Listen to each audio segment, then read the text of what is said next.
Hello मित्रांनो, welcome to my mini blog. तर मी आज बकेटमध्ये 4-5 दिवसाआधी बी टाकलं होतं तुळशीच्या झाडाचं. तर इथं पहा छोटे छोटे झाड निघले. मग पाणी की टाकलं. नाश्ता म्हणजे आज होता चाय आणि पराठा. आता आलूचा पराठा खाल्ला. आज तर हबी वेळेवर उठले आणि तयारी करत होते. तर आज लवकर गेले तर होऊ शकते आज लवकर पण येतील, पण आता माहीत नाही. मग मी बाय वगैरे केलं तर मग ते गेले ड्युटीला.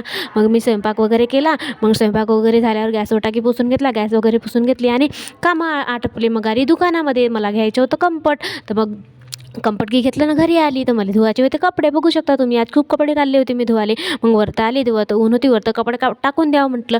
मग इकडे 6 वाजता साडी पिको फॉल करायला नेले, दुकान बंद होतं. मग इकडे बघितलं तर ह्या झाडाला आवळ्यासारखे फळं लागले, पण ते आवडे नाही होते. मग मी घरी आली. मग मंचुरियन बनवले. आपल्याला पाहिजे चटाक्याचं खावाले.